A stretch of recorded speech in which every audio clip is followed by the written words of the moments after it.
What is going on, everybody? We are live for episode 57 of The Scope. I can't believe it's been that many already, but here we are. That's what happens when you get old. Time goes fast. That's what's happening. That's what's going on. Today, I am joined by military weapons expert, DMZ GigaChad, BuffNerd Gaming. How's it going? To my left, your right, I'm joined by tactical weapons expert, indie first-person shooter expert, BlueTheRobot. What's up, man? Ooh, I was wondering what my title was gonna be. No, the real problem is what the fuck am I doing here?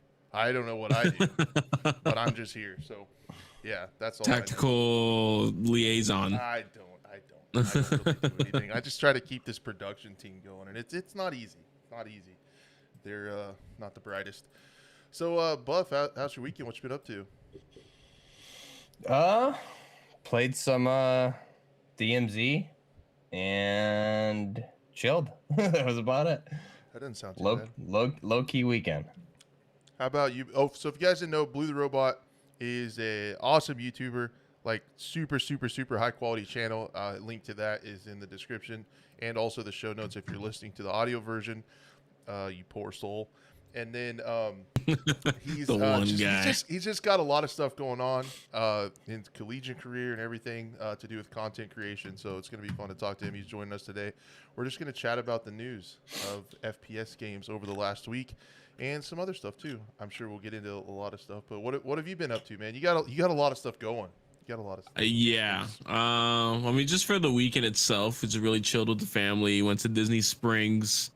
Hanged out with some other people as well, and really just had a good time. Just walking around, ate at Rainforest Cafe, and like after years of not eating there, I'm like, have you guys ever heard of that before? Yeah. What is it? Yeah, Rainforest Cafe. No, I live in the sticks. I'm uncultured. It's not great. It's very touristy. But then in Disney Springs, which used to be called Downtown Disney, they got this like Coca-Cola 3-story building that on the rooftop you can get like a tasting around the world of different sodas, like Coke products. It's pretty crazy actually. It's pretty cool. Nice. But yeah, I mean, I can keep going. I don't know. You tell me when to stop. Whatever you're into, man. You're all over the place. On my end, I'm just freaking out because had an appointment with the wife today about the baby. Oh yeah. Yeah. So if he doesn't come out on his own by Thursday, they're gonna get him out of there. So by the next Scope episode, I will have a mini crash out here on the ground. Nice. Awesome. Dude, I remember, dude, my wife literally like within 2 hours it was out. Just I got the call. She said, "Hey, it's happening." I drove quickly over because she was working. And we had to rush her to the hospital, and it was quick. You know, my parents had to drive. We're trying to make it before, but they were like 10 minutes, and it was crazy. But yeah, being a dad is so much fun, dude. I hope so. We want another. Once we close on this place, we want another for sure. Because he says he wants the sister. He says, I don't know if that's gonna happen, but yeah, try. That's gonna be up to you whether that works out or not. But, it's up to me 100%.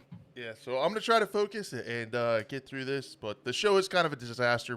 Something's probably wrong on the ticker or the topics or something because I like literally cobbled this thing together and like the fact that you actually put disaster episode too. Yeah, I put disaster. Hogwarts Wild in. I just put random stuff on the ticker. I need to try to remember to update it. And add stupid stuff as we go. That's originally what I wanted to do when I thought I would have plenty of time to do stuff during the show. That is not pulling up video clips and all that stuff anyway. But yeah, as far as it's funny. What's up? No, it's funny because like on the podcast that we're like making, our producer, we're calling it the Jamie spot because of like the Joe Rogan. I need one Jamie. Of those. It was, you know what, I will say it was nice when it was me, our co-host, and a guest, and then we had our producer.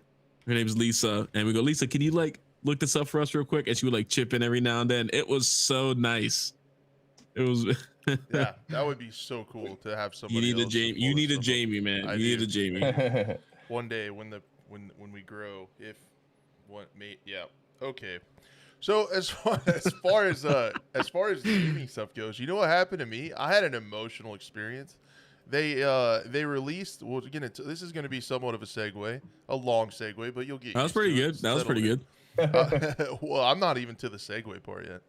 When they dropped the Call of Duty Season 2 roadmap and I lost my mind, I made an emotional, off-the-cuff video about it. Okay? Just speaking my mind. I went like... Those are the best. I went like running back into the open arms of Rainbow Six Siege over the last week. And there's only a few weeks left in the season, and I bought the Battle Pass. I didn't care. I wanted to give them my money. It's like, I'm not buying the COD Battle Pass. And started because also the Rainbow Six Siege Invitational is going on, the World Championships, and I think Siege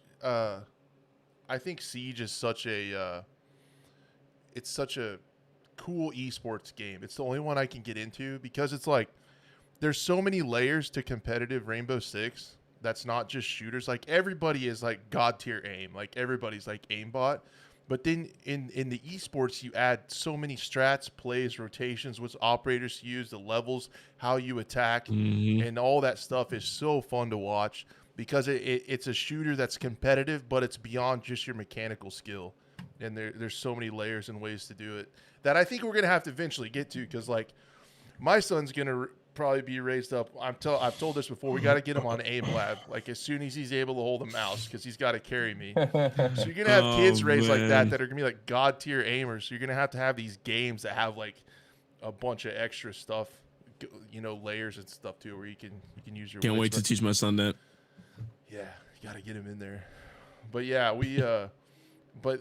the Rainbow Six esports scene is in a little bit of trouble too. Like J Boogie was talking about, I played with him over the last couple days, and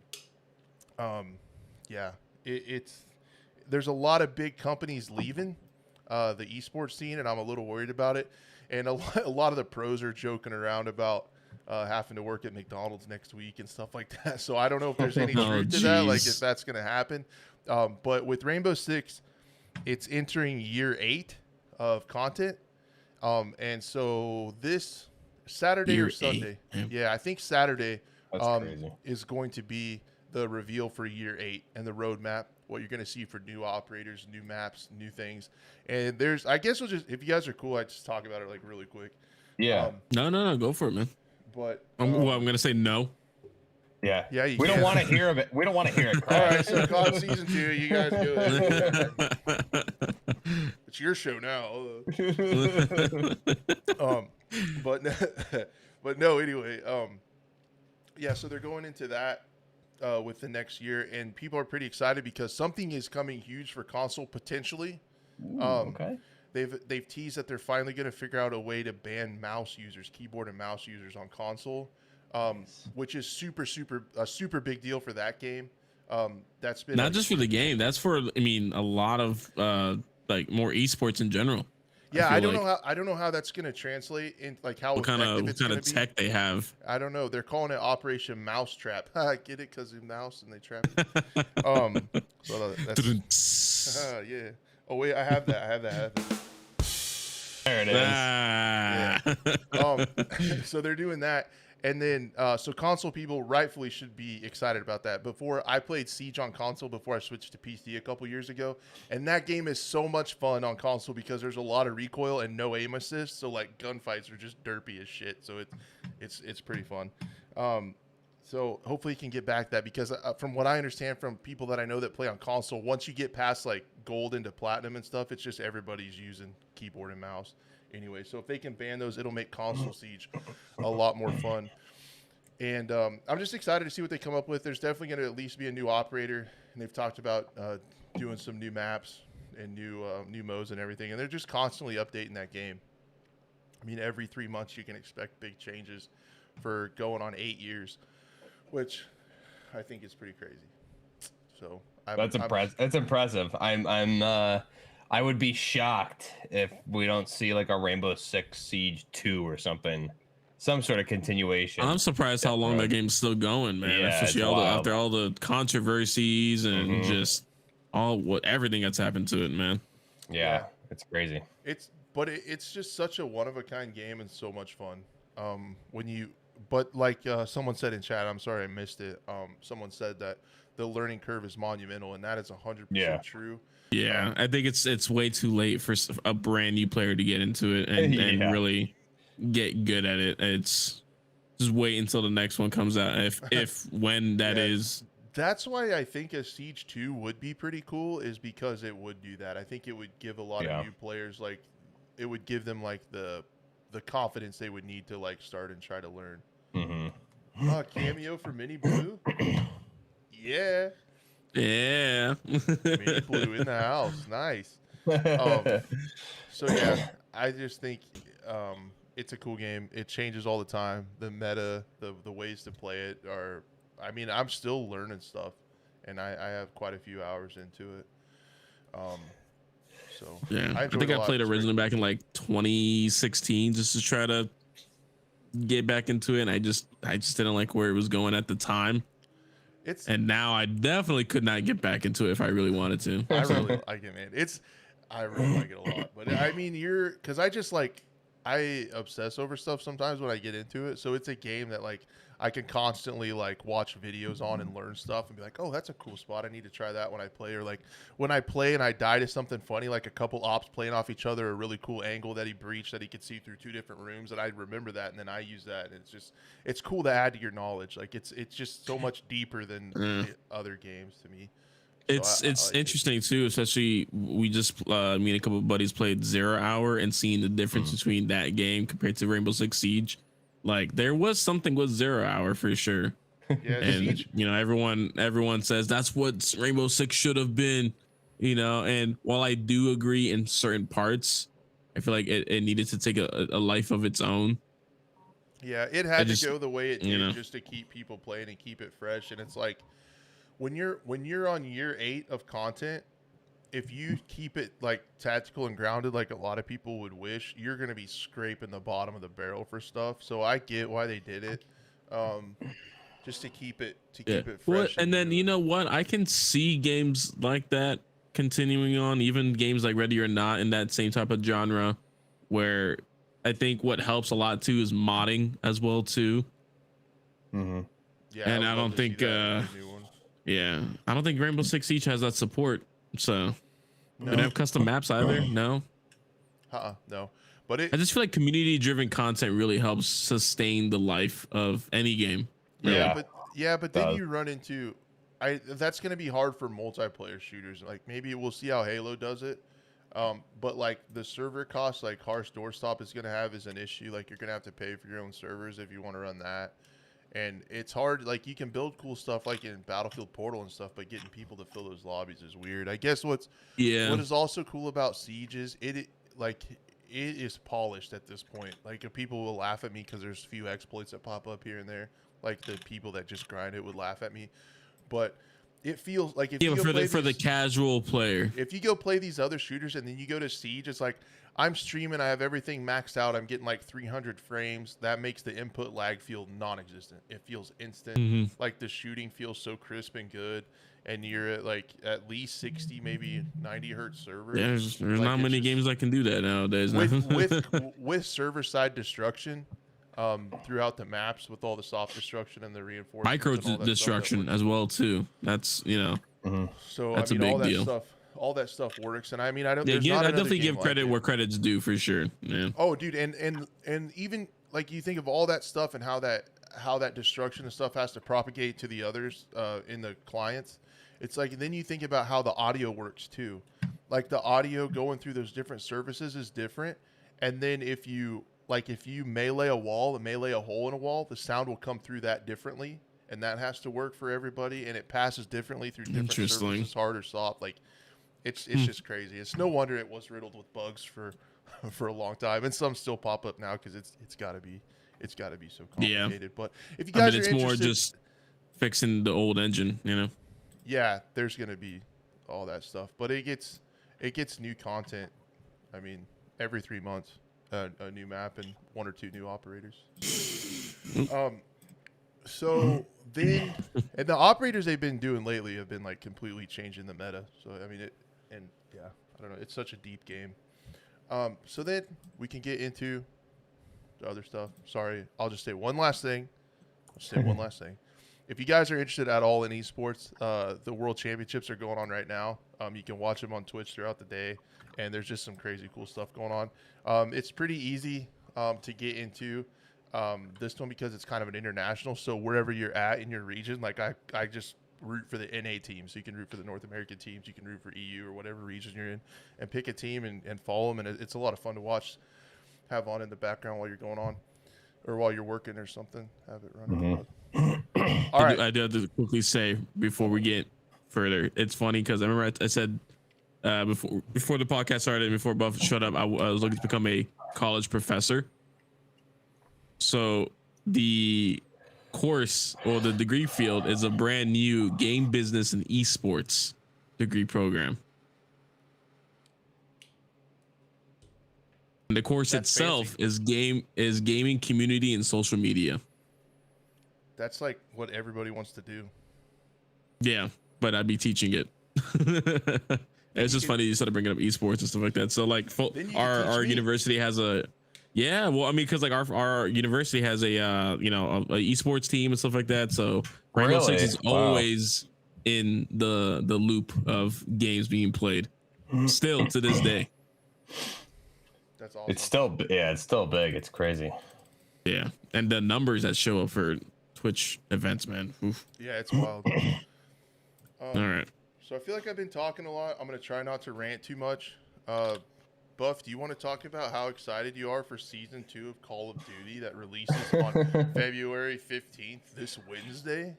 Yeah. I mean, I would love to talk about it. I'm really not that excited, unfortunately.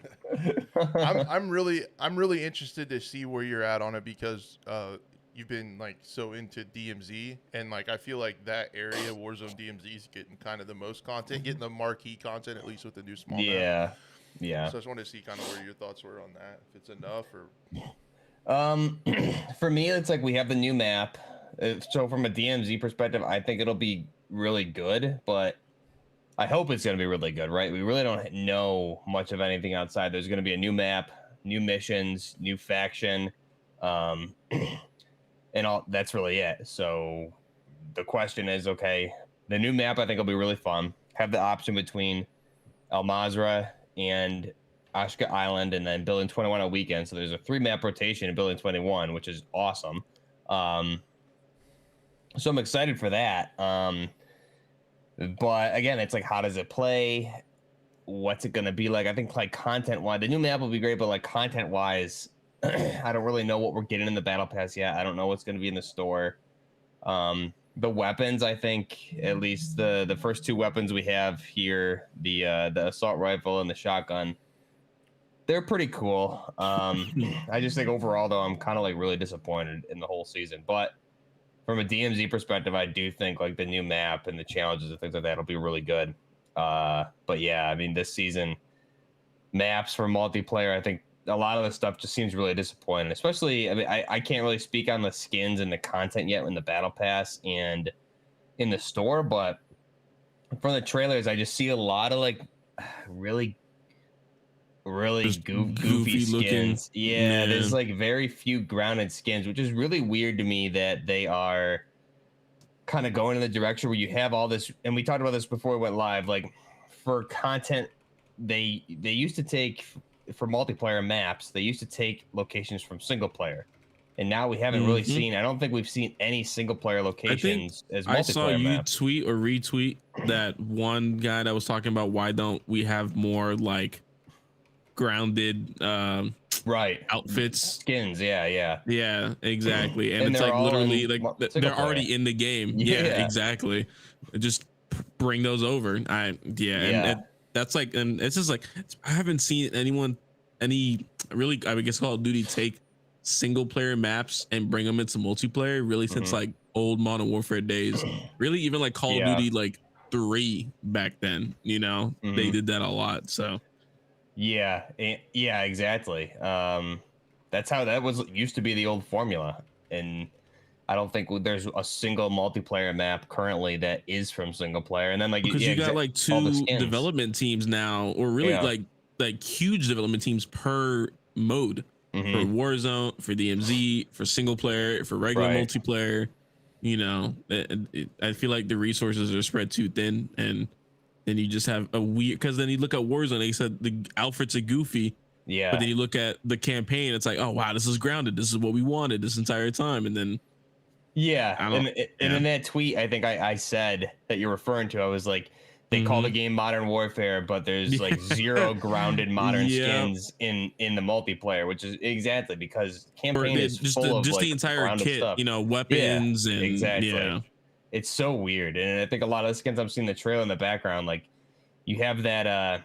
I keep seeing a character with like that gas mask that the key art guy from Cold War had, which I just think is like really over the top, kind of dumb. But like, I'm not opposed to that content, but it's weird that you call a game Modern Warfare, you have all this modern content, kits, outfits, everything like that, and you don't put it in the game. It's just really strange. It's almost, for a company that makes so much money, and we know like Activision and everything loves money, it's almost like they don't want to make money. And we're hearing all this buzz about the earnings, that the game's really, you know, it's grossing a lot of record numbers and everything, but it's down from what Modern Warfare 2019 was in Warzone. But it's like, you're not putting content in the game. I think the store has updated maybe once a week the past month, if we're lucky, and the one store bundle they added was like terrible each week. So they're not adding content. So I don't know how you can expect to make money on a game that you don't add content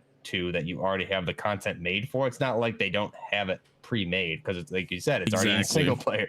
So what's the holdup? Especially all the key characters from campaign, like Ghost, Soap, Alejandro, all these guys like aren't in the game except for that pre-order bundle where they all look, you know, kind of dumb with the masks and stuff, which no one I never ever got that reason why they did that in the first place. Right. I mean, you're going to make more money on bundles and stuff in Battle Pass where you're featuring like key campaign. Bring in Los Vaqueros, and then all of a sudden, boom, you got the whole bundle there. You know, exactly. And it's so weird if you look back at Cold War, right? I think they never. Maybe I'm wrong, but I never saw them bring in Alex Mason as a character to multiplayer. Like one of the, right besides Woods, probably the key, probably the main protagonist in the whole Cold War series, that operator never came to multiplayer. And if I'm wrong, guys, correct me in the chat. If he did come, he came very, very, very late, like at the end of the game. So I don't really understand the model here. It's really mind blowing. Everyone's upset about content, but the content's there. They're just not putting it in the game. It's strange. You want to know the most boomer take right now? It's like, I do. This whole skin talk irritates me because you want maps. Because I want maps, but the whole other thing is like everybody buying skins. When you're playing a first-person shooter, you can't even see them. See, it matters. That's something I get that perspective. It's not the fact that. Well, I feel like it's not the fact that you can't see them, but it's for the immersion of the game itself. Yeah, exactly. And seeing other players run around. Yeah, I think when you just start seeing these really goofy skins, especially like World War II did it the worst, I think, of just bringing in like Vanguard there, the last one. Vanguard, Vanguard, just like dubstep guns, whatever the hell it was, and freaking anime skins. I mean, and it's gonna happen again. And speaking of us being boomers, I think we're just in an older generation now, maybe, and I guess maybe the younger generation enjoys this kind of stuff, you know. So maybe that's why. I guess that's why. I don't really know the reason why they're doing this, like why they have this type of business model, like you said, and maybe that could be a reason. I think what would make everybody happy was if they just kept the skins grounded and immersive. So, and then they sold maps instead of other crazy skins would be like. And then ideal. What was it you said earlier? Like they're just bringing in just reimagined old maps, pretty much. Where I was gonna go off on my tangent is like. and I want to say I get the immersion thing. Like I just have a different opinion. Buff has a different opinion, and you know what? We're still friends. It's okay. It can work. It can work out if you have different opinions. In 2023, you can have different opinions. What? And you guys can still talk to each other? No way. But I do understand I definitely get the immersion side of it, 100%. Like that's like how I enjoy games sometimes too, and that's how. I mean, that's where Battlefield 1 was like the king of immersion, right? It was all grounded skins from the time period. So like didn't they also recently just have like a huge influx of players again? Just yeah, the older Battlefields have been doing really well on Steam, and I went back to my old rotation when I saw this, and I'll tell you why I'm mad because that goes along with this conversation. But I went back to my old rotation of playing Siege and Battlefield 5, and they just alternating those, but because of what I saw on the map and what you alluded to with the maps being repurposed, multiplayer is such an afterthought at this point, and it's incredibly frustrating that the part that you paid $70 or higher for gets the least amount of content. Right. I'm okay if that's what you want to do, if you're making more money. So they're making more money off of they're making a lot. Let's go with good journalism here. They're making a lot of money off of skins, and a larger player base is in the free-to-play zones. We can say that that's probably true. That's allegedly true. That's most, yeah. In the DMZ especially, and in the Warzone, right? Yep. So they get the most content and the most skins. The more content, more players able to buy more skins. Boom. That's where they're making their money. If that's the case, they need to make multiplayer and campaign cheaper, because it's less content. It's straight up, because multiplayer is such an afterthought at this point, and it costs $70. It's just not right. And you have the two maps you're getting, and why I'm saying this is the two maps that you're getting for multiplayer, which is frustrating to me because this is the first COD where I've really enjoyed the multiplayer. I've really enjoyed playing Search and Destroy and Hostage and Knockout, and those no respawn modes have been a lot of fun in this game. But they've gotten stale because of the low amount of maps. And then for the Season 2, you're getting a map that's sectioned off Al Mazrah, that's been in as a game as recent as Vanguard in a remaster of Dome, but it's also on Al Mazrah. So they're chunking that out. And then you're getting the return of the museum from the beta, because there was a copyright dispute with the Getty museum, and so they took that out. But then instead of just bringing it back out whenever they got that resolved, they decided to hold it back and make it content. So, I mean, that's a map that's been in there. Didn't they do some of that with the guns too, Buff? Some of the guns were in the it was the M13 and the Honey Badger was like leaked and in the game prior to day one, and the day one update or patch, I think like the day of release, so like a couple hours before release, there was a patch and took those guns out of the game, and then they released them as Season 1 weapons. So it's like we all knew they were there, and we were all like bummed they weren't there. And then they're like, "Oh, Season 1, look at these guns that you all saw already. Haha, new content." Yeah. They're like, what if? Did you mention you were smoking a cigar, by the way? And people who are for the one person who's listening audio wise. Yeah, I'm having a cigar. We all know it's a giant joint, Crash. Come on. Yeah, I'm gonna get so high I won't even be able to run this disaster of a stream. Roll it yourself. Yeah, I wish I could roll something this pretty. No, this is my father's cigars. They're one of my favorite brands, and I'm gonna butcher this, and I'm so sorry. The blend is La Apple. God damn it. Opalencia. Opalencia. There you go. If you said it with confidence, I wouldn't have sound it out. I had to use my words. Sound it out, bud. You can do it. You had to start clapping for syllables. Yeah, I did it. Yeah. Hooked on Phonics worked for me. So yeah, I'm just really disappointed with it. I know I've seen a couple big YouTubers have left playing multiplayer, and like Exclusive Ace made a video on how frustrated he is and that he's not buying the battle pass just because he's a multiplayer fan. Like he doesn't really get into BRs, or he plays a little bit of DMZ. Man. I'm the same way, man. I literally uninstalled it.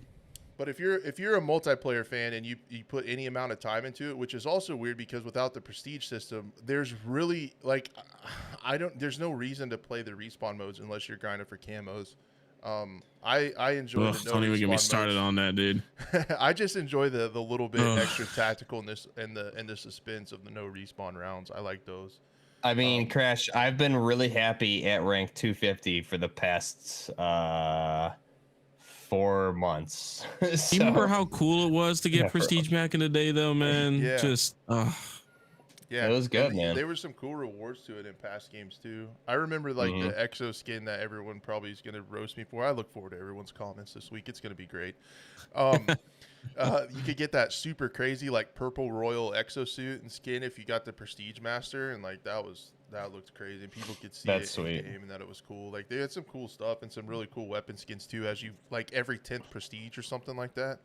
Yeah. But then I mean, and where you play DMZ buff, it's like you get a lot of XP, but like, okay, you've been wasting it for the last however many months. It's so weird, dude. Like, And it's a weird spot. And they shouldn't have announced the wipe as far as like missions and stuff go, because I haven't been doing anything the past like month and a half since that announcement besides just going in DMZ and like killing everybody. That's what happens in Tarkov too. With it, and that's yeah. Yeah, everyone's like, what, "Oh, we're friendly. We're just doing the missions, and we're just like ambushing them like no, Navy dude, SEALs, that's not the dude." point of this freaking game mode. I just want to just PvP. And it's all getting wiped, and like in day one on Wednesday, like I'll be all proxy on doing the missions and stuff, but they're like, it's all going away, so it doesn't matter. So why would I continue to grind these tedious missions? You know what I mean? It's just exactly. I think they handled a lot of this stuff wrong. The multiplayer maps is really, really weird, and I don't understand the reason for it because it's not enough content. Not enough content. You have so many great maps that could be pulled out of single player. Yeah, that's a great idea I hadn't thought of. You need more. Man, that's again, like you said earlier, that's how it used to be. It's how it used to be. That's all they use. Yeah, exactly. So, and you'd get like the one-off that wasn't from campaign or something, and you'd be like, "Whoa, this is really cool." Yeah, and now it's that would be a big deal. And it's just everything now pulled out of El Mazrah, so everyone already knows the map, so it's not special. If it were a new map that we haven't seen or like out of single player, and they obviously block things off and things, that'd be fun. But overall, or even if it was just like inspired by it, you know, exactly, loosely inspired, yeah, that'd be great. So I mean, I'm pretty disappointed with it. I have to see. I'm excited to see what the battle pass looks like. I'm excited to see what's in the store day one, but I don't know. I don't have high hopes, and I think it's gonna be kind of disappointing, to be honest. So we'll have to wait and see. I guess technically there's new maps for the ground war and invasion modes, and then ranked plays coming too. But aren't those also just repurposed from El Mazrah, or am I wrong? Yeah, I think so. Yeah, and I think it's one like of them's the from Al Mazrah, and one of them might be from the campaign, maybe. Or the new Ashka Island map potentially. It was like airport and something else. So it's the airport from El Mazrah, and then there's one other location for ground war. I forgot what it was. Yep, the FedEx guy just pulled up, and my dog's going to lose it. So they're not a fan of that guy, even though sometimes he brings them food. They don't get it. They still hate him. Yeah, it's weird. It's a weird vibe. They just want to be part of the podcast. Yeah, every week. So yeah, sorry guys. One day I'll have my own studio. So yeah, it's rough. I don't know many people who are pleased with the amount of content that we're getting. But then again, if you look at it from Activision's standpoint, it's like, why? They don't have to. They're making more than they ever did with the premium. They can just make skins. They can trickle out content that's already done. I think you mentioned this too on a tweet or just in Veal's general. Just really your last episode. Just live service is killing. Yeah. Gaming. And maybe I'm from a generation that remembers the hype that DLC used to bring, like like map packs used to bring. I used to love that. And maybe there's probably with like, you know, how Fortnite's changed things to the live service and the battle pass model. And I mean, I think maybe that breed of person is just dying. Like the people that, and I'm not saying dying, but just like not playing games anymore. You know, like the overall masses are growing up, are getting older, and they've been with the battle pass system, the skins economy, let's say, and the people like us just been with the franchise in general since, you know, the start. Yeah, exactly. And then what I'm saying is like there's new generations who are getting older who have never really experienced that in its prime. and it's eventually going to die to where maybe this is just the new normal, and I need to quit bitching, and people are probably tired of hearing it. It's going to be hard. Be hard for me. I think as I said, maybe that's just the boomer in all of us, I guess, right now. Yeah. I guess as the I get gamer older, boomer. I'll probably just find more stuff to bitch about. I still feel like Battlefield with their premium content did a lot of things better than anybody, including Call of Duty. And I think when we think of like paid content, like the DLC stuff, right? I think Call of Duty is the Call of Duty and other EA titles outside of Battlefield gave it negative, like a negative feel to it, because everyone, like, we had the in-game surprises, like all that whole fiasco that went on in like 2018 or 17, and then Call of Duty with like Black Ops 3, Black Ops 4, and whatever other ones with the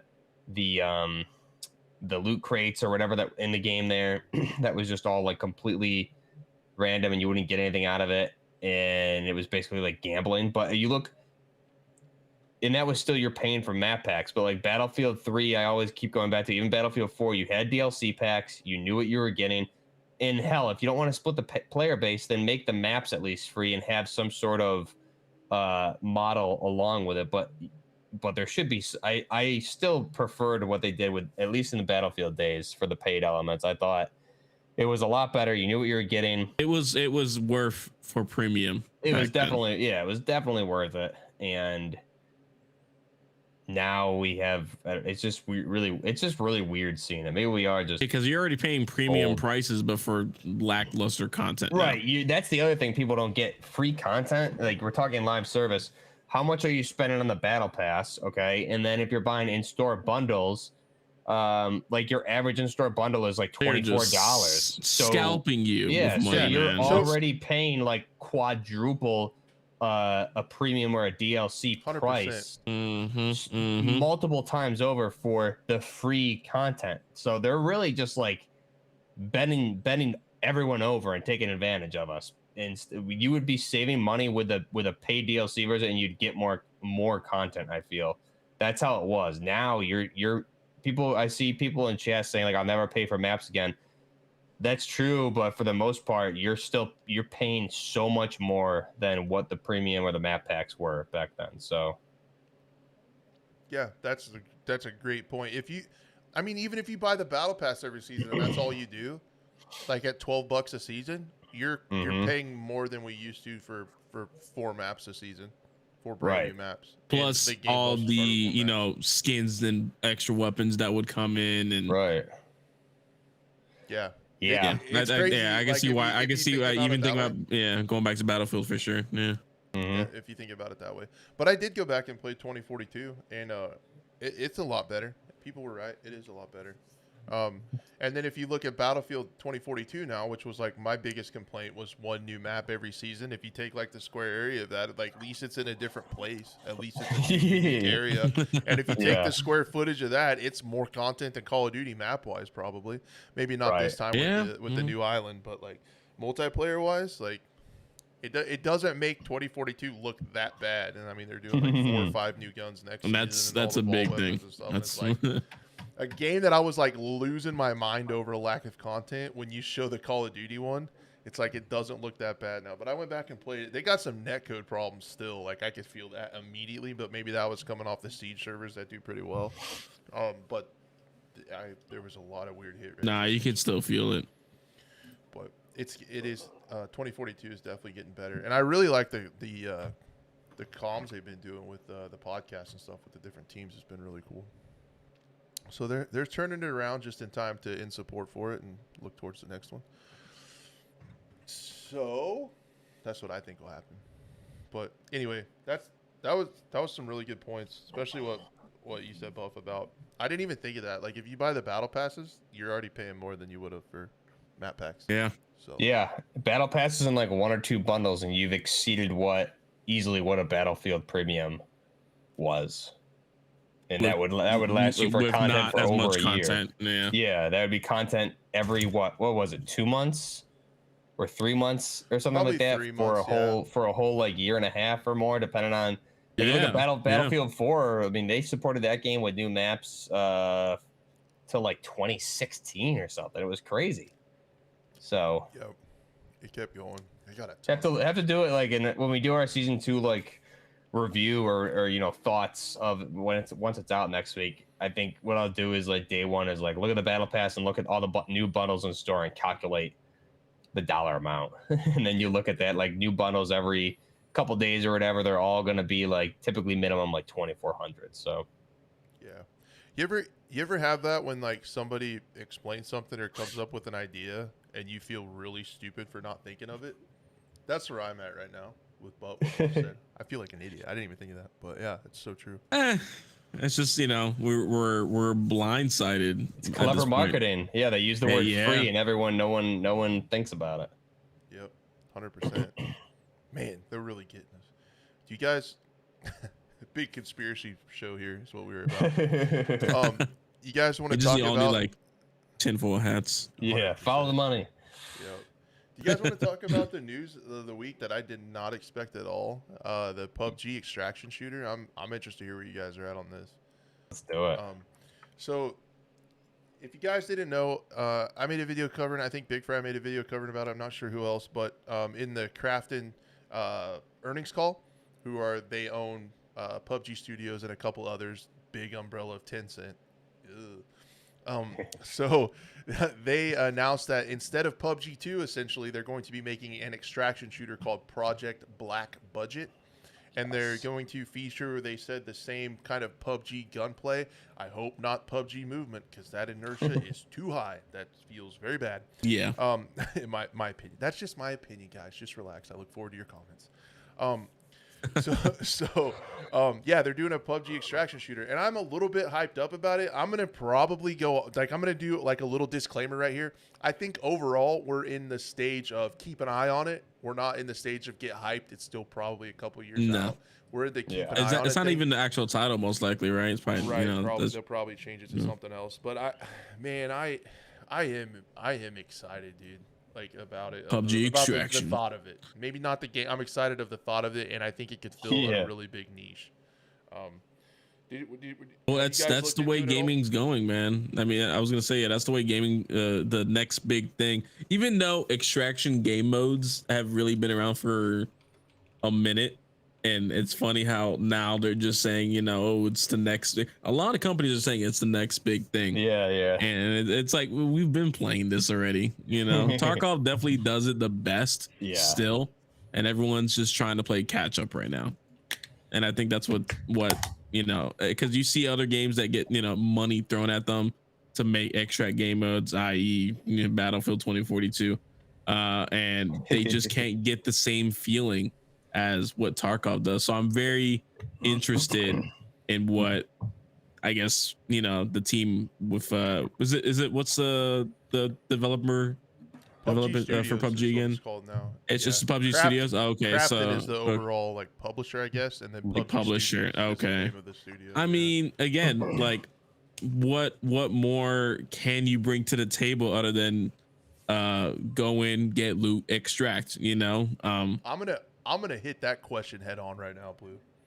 Go for it, because I'm very curious. Because even because look at DMZ and they try to pull the same, Where I think this could thrive if they can hit it is a medium spot between Tarkov, which is very complicated. It takes a lot of clicks. You spend just as much time in your inventory as you do in raid.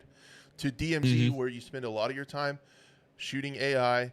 There's some really good PvP. But it's almost too simple. Like the progression isn't there. I'm hoping this is a happy medium. Also, the big thing is this could be one of the first more hardcore shooters that gets supported well on console.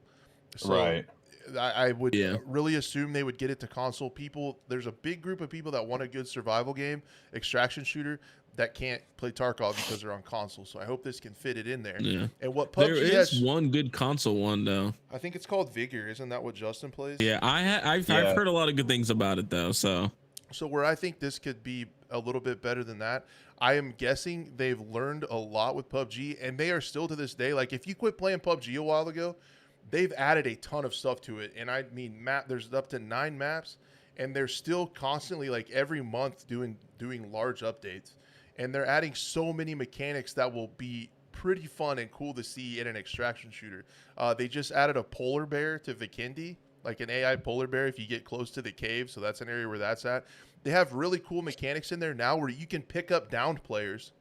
So you can even pick up enemy downed players and use them as a meat shield. So like if you're running with somebody and they get like shot, hold them. yeah, you can pick them up over your shoulder, turn it towards your enemy, and push them, and they can shoot their That's buddy. cool. So Awesome. they've Interesting. added gliders Yeah. with that you have to fuel up and repair.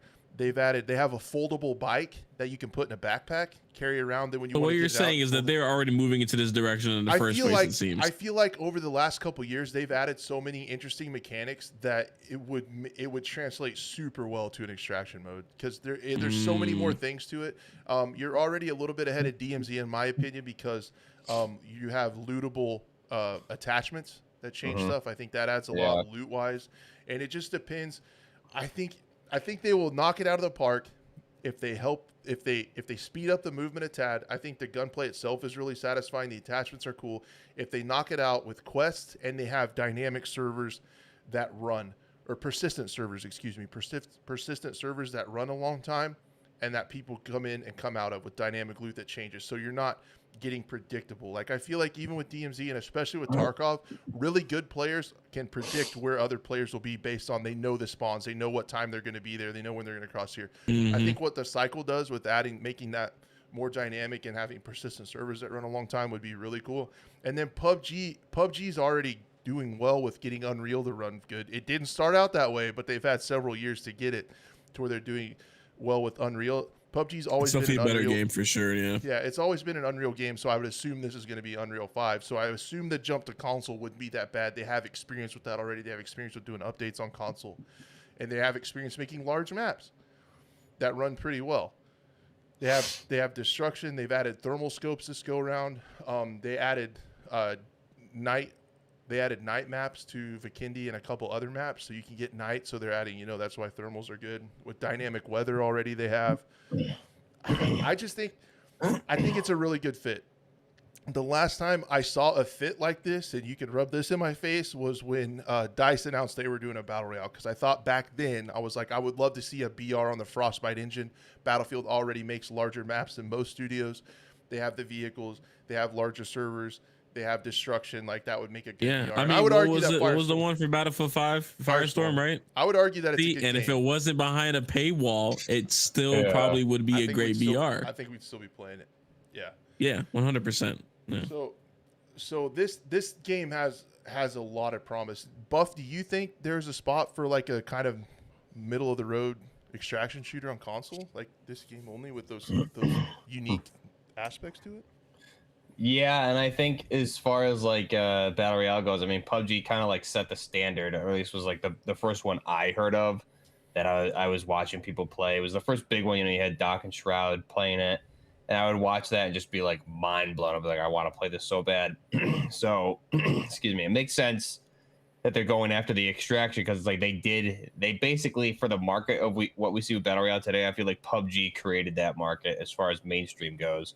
So they probably see what's going on in the extraction shooters with, like, obviously Tarkov's kind of like that untouchable game, but the other ones, I think they can definitely take second or even rival Tarkov, because Tarkov has its own set of issues, but they can do something different. It makes sense to me. I think this is something, if it is readily accessible for consoles, especially with like a first person mode, if it's going to be first or third, we don't know yet. It's definitely would be a huge hit, and I would want to get my hands on it immediately. So this would be like right up my alley, unless it's like Rainbow Kitten surprise extraction version. We don't know the settings. Yeah. Hopefully it's the same like type of setting with modern stuff. I think when you hear black budget, like you kind of think military, like that's like Black Ops style military. Seems more hardcore. Right. Yeah. I hope so. Yeah. Oh, they have a tornado too, like Battlefield 2042. So yeah, and exactly everything you just said is like PUBG's dynamic weather, night and day maps, like everything's leagues ahead of everything else. We don't see that, I don't think, anywhere else. The mechanics are adding up, and you're making a more convincing case that they can pull this off. It's just a matter if they will. Even if it's like it's like, okay, they're making an extraction game, but do they even want to compete against Tarkov? Yeah, probably. You know, yeah, right. They mentioned Tarkov in the call.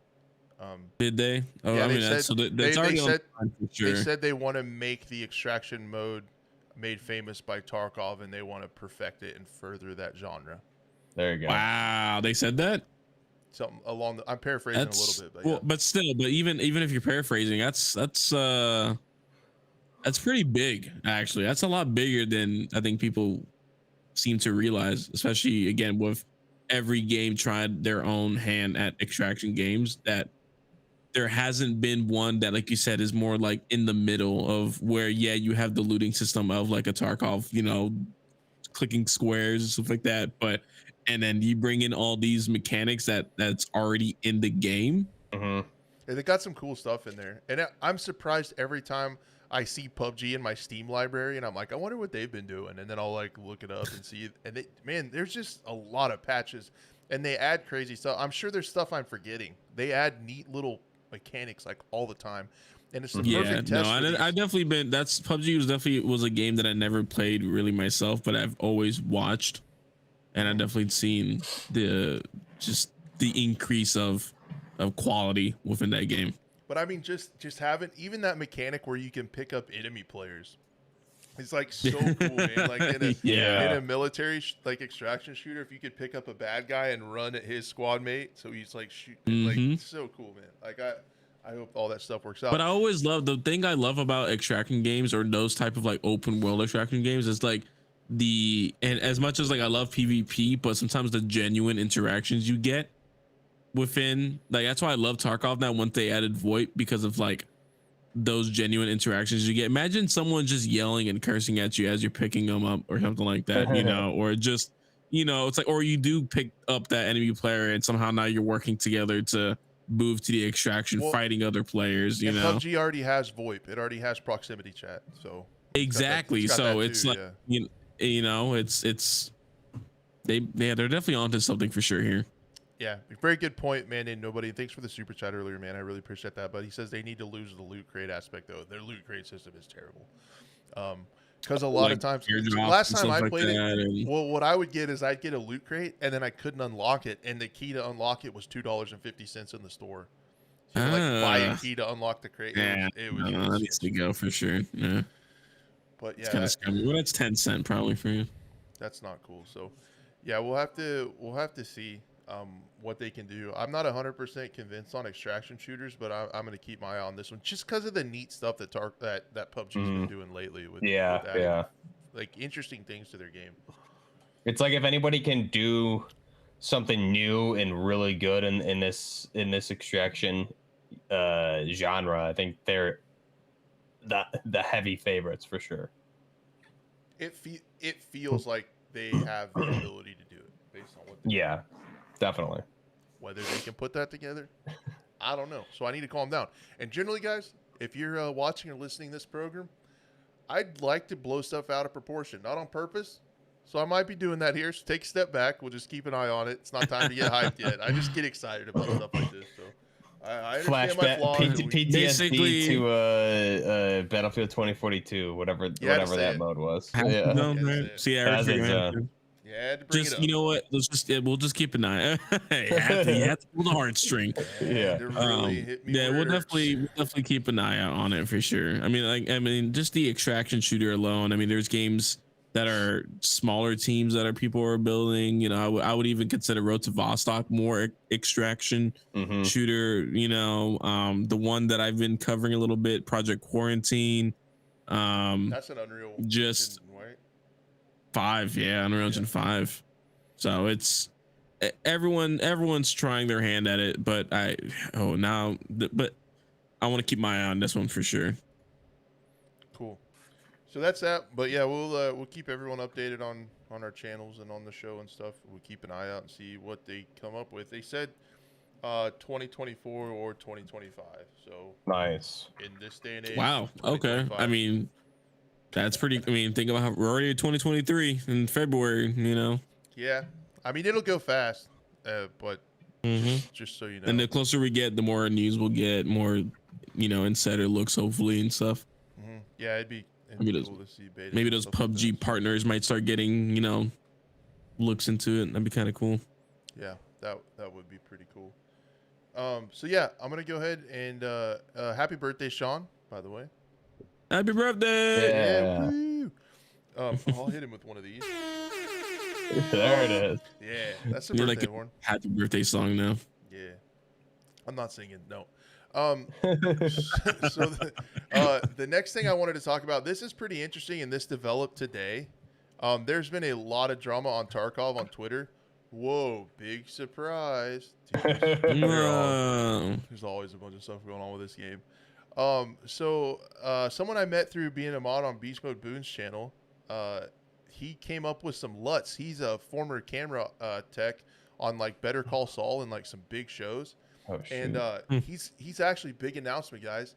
I think he's going to come on the show next week to talk about this, talk about the stuff that's going on.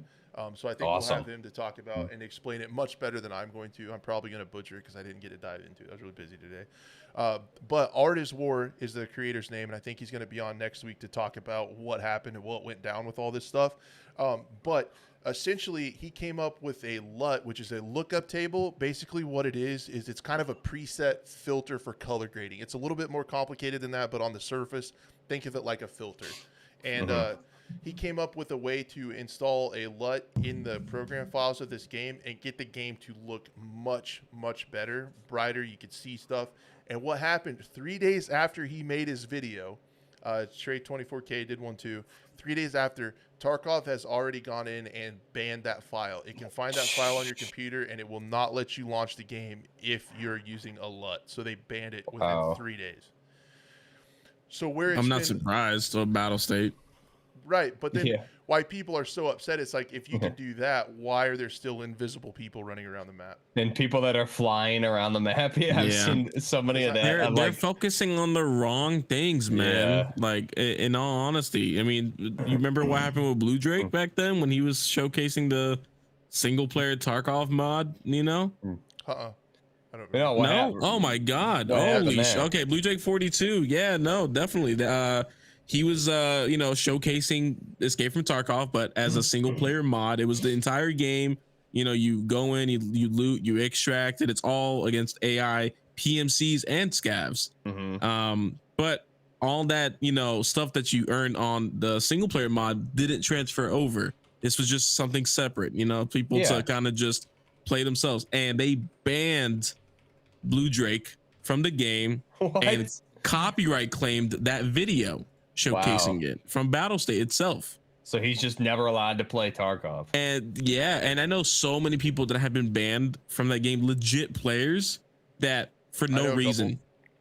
Yeah, so and as for that LUT, I can see the argument for like using reshade for in certain games, and I get it might give you like some kind of advantage, but that one I understand, maybe possibly getting maybe a slap on the wrist, but a whole ban I feel off of that. I mean, well, I don't think they're banning people. They said they weren't going to ban people. They said they're not going to ban you for this, but if you use something similar, you'll be permanently banned. Like but again, back to the whole thing of people flying around and sprinting and invisible. Like, okay, so all those issues are still happening, and I was playing EFT in like 2016 originally, and played it till like all the way till 2018, and I can't understand what Battle State is doing now. They were doing so well in the beginning.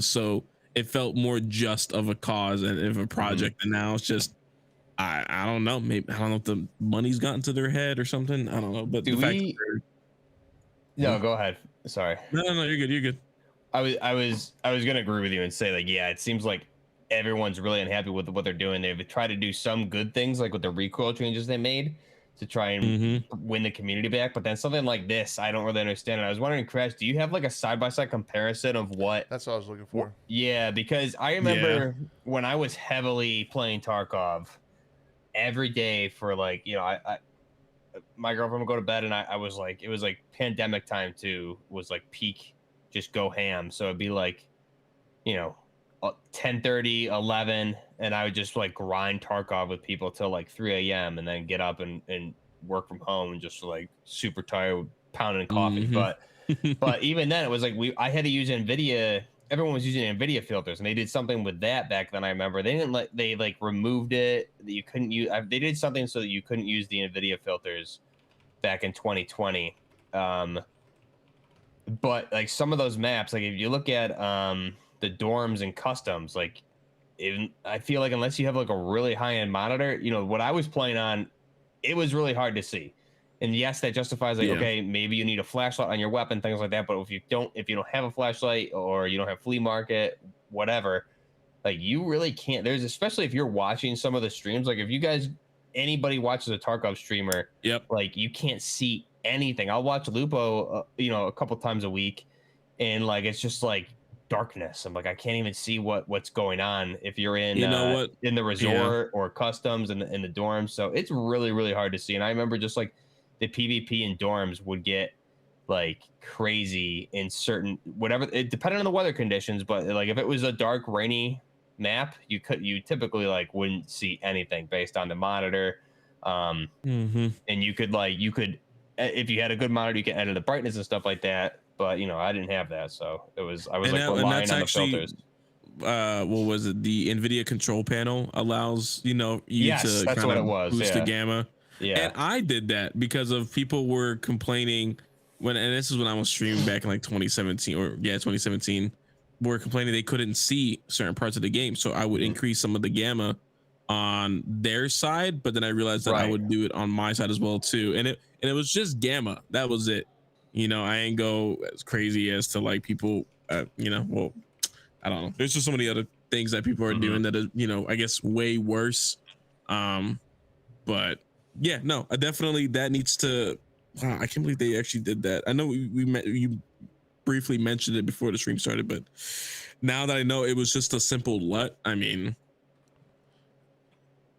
especially if it made the game look that much better, I'm very curious to see what it looked like. I Like you really said, the want to side to side. see. Yeah. I really want to see like interchange or something like that, because I did see some in that post. I saw people posting Yeah, that's what things. I was trying to find. And I don't know if I saw a shot of interchange where someone was like, please increase the brightness. It's a great map, but you can't see anything.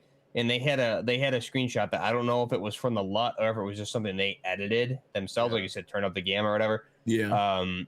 So I'm curious really what it looked like. Obviously, it must give you the thing with that game is like there's so many dark areas, and they have flashlights in the game for a reason. They have nods in the game for a reason. So if you're doing things with different filters that could drastically change the way areas and maps look, it does definitely give you an unfair advantage for sure. So I mean, I see it, but I don't know what it looked like. Again, that's probably again when you go back to the hacking and right, yeah, that's the least they're quick to react to that, but not to the bigger issues. The others that to me tells me they can't do anything about the hacking issues right now. Otherwise, they'd be. I mean, the fact that it's been an issue since 2018 probably around the main issue. Then yeah, the fact that they're acting so quick on this is a quick fix item, whereas the hacking is something that is kind of almost out of their control at this point, it seems like.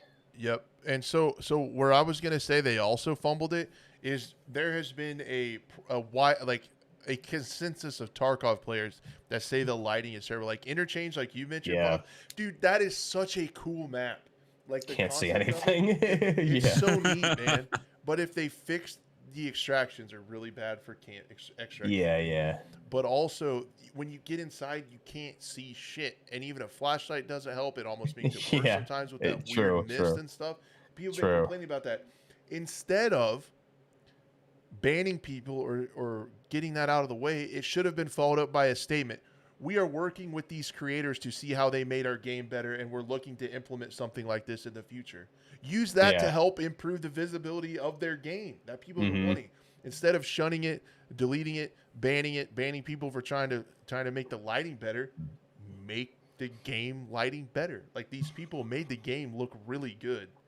Like why would you not want to try to improve your game and talk to them and maybe help them and see this as a way forward to make your game look better. Yeah, and I remember with the NVIDIA filters, like it would make everything look so much crisper. It looked like it just looked like you said it looked so much better. The one that I saw was on Interchange. It was like underneath a stairwell. It was like completely black, and then in the after, like, you could see everything. It looked like daylight. It looked like a normal video game. And that's why you can start getting into conversations about like people using reshade and stuff like that in certain games to make it look better. I'm a big proponent of using reshade in like single player stuff. Like I've been using reshade now for like in the Division to make the game look just amazing. But I know if I went over into the Dark Zone, it would be considered like an unfair advantage, even though it could be worse on my side, but just the fact that I have it up and running would be a bannable offense.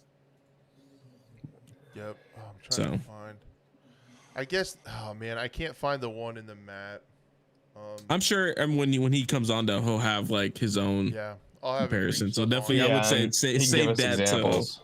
He can definitely give us examples. Yeah, I want to see like interchange, customs, dorms. This is the shot of streets in the thumbnail, so you could see like how it looks a lot better. That's all I could find. But anyway. Oh wow, yeah. It's like. It's so much different, but we're literally we can't we don't want to say anything incorrect. We're literally going to get all the rundown of everything going on with this next week. So he was kind enough to agree to come on, and we will get into the nuts and bolts on this issue because I think it was incredibly mishandled, man. Like it just should have been. Definitely didn't help their PR, that's for sure. No, I mean, if you go look at the comments, everyone is so livid. But I get what you guys are saying. It might be an unfair advantage, but if it makes the game feel and play better, why would they not put that in the game? Even just that quick before and after in the thumbnail. I want that after way more than I would the before. Right. And sometimes like I have two monitors, and I know one monitor is a bit darker. The one I play on, but even that looks just, The other thing is like interchange. I remember playing, be like, there's like scavs or PMCs I can't, and then it's like a 6-man just like wrecks you.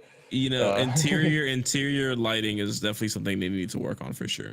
Yeah, I did get a kick out of reading those comments though, because it was like, it's like, well, cool. Now, can't see, but the barefoot floating man flying around stealing all the loot who's invincible still gets to do his thing and has god mode on, just I don't know, it's what was it, it's the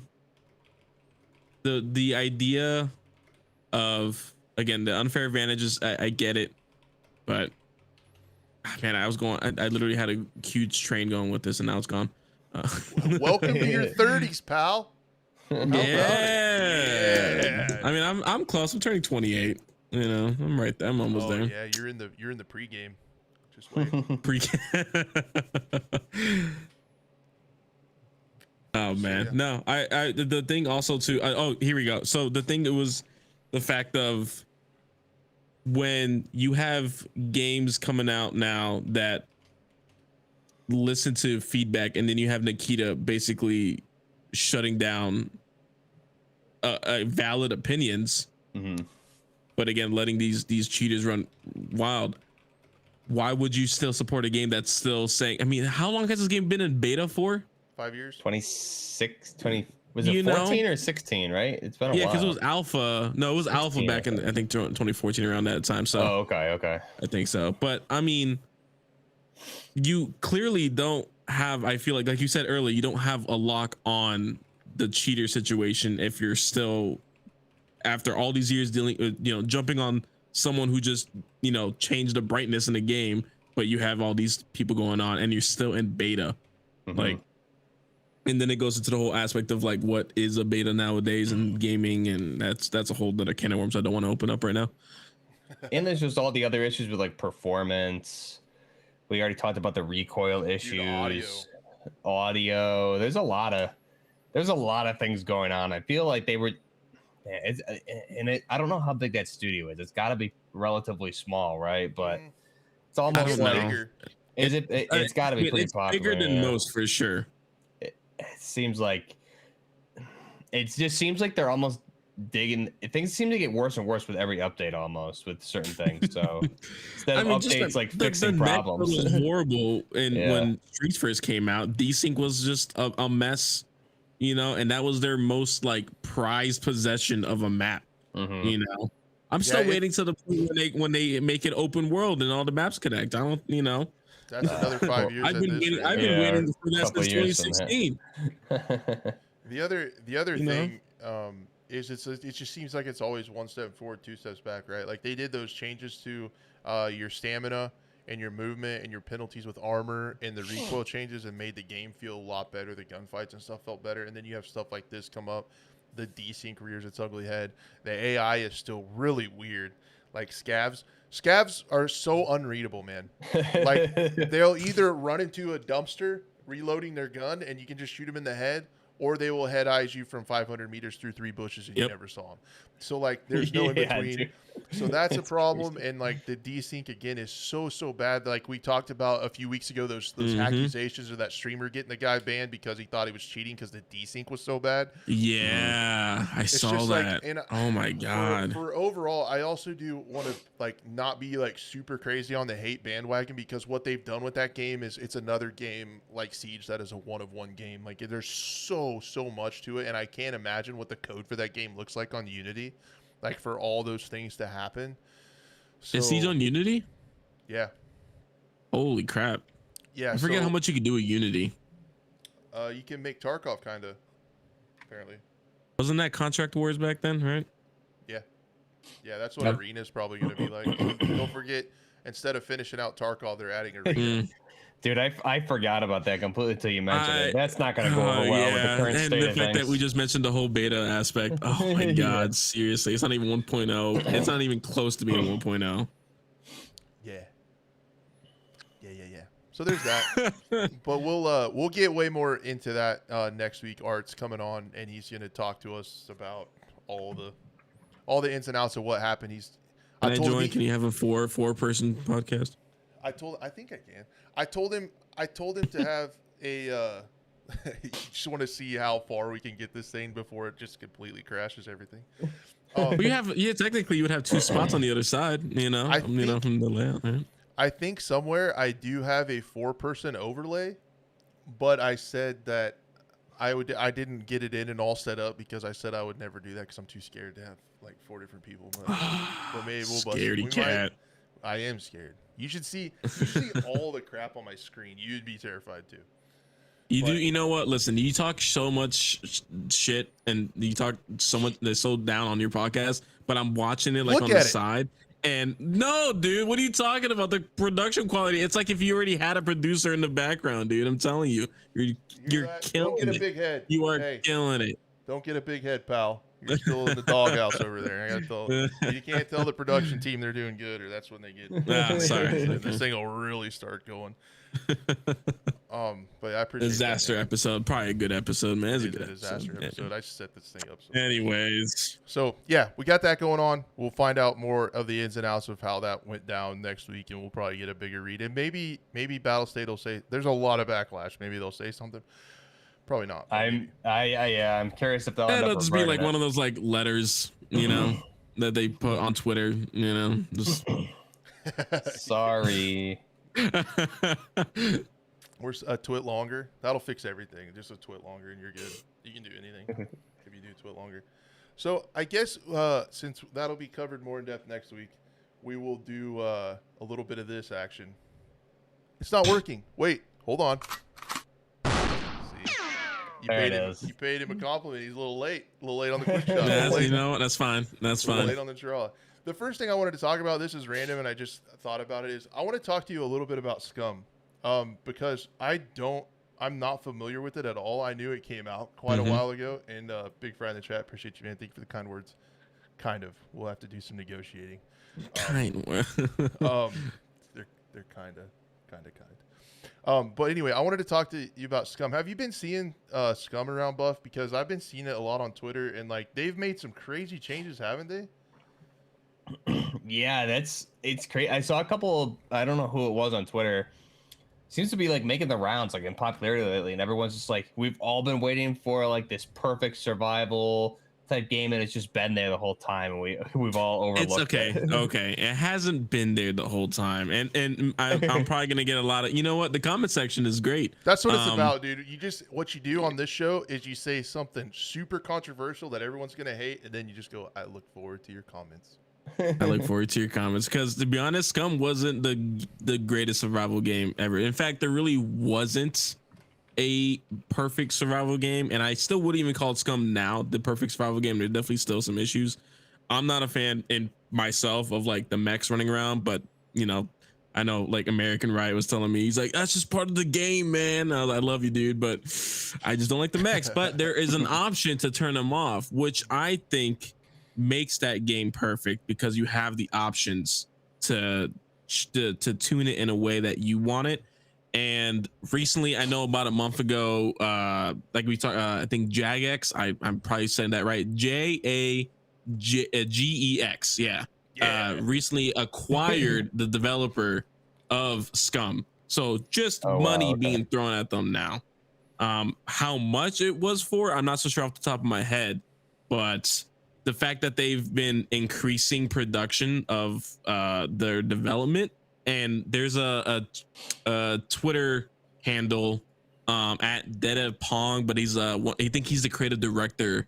His name is Tomislav, and he keeps posting just nonstop. And they even before then they were just like showcasing things that were coming with the game. But the fact that now it's actually happening and things are rolling. I mean, they're adding, so like their latest update was 0.8, and that was the nuclear power plant update, and it was insane. It was an added radiation and just a bunch of different aspects of the game, and it really showcases how I would say intuitive and how like detailed the game is. Like something as simple as taking a drink of water, but if you have a mask on, you have to take your mask off to said drink, drink water. Jeez. So just little things like that, you know. This game definitely has a lot of potential still.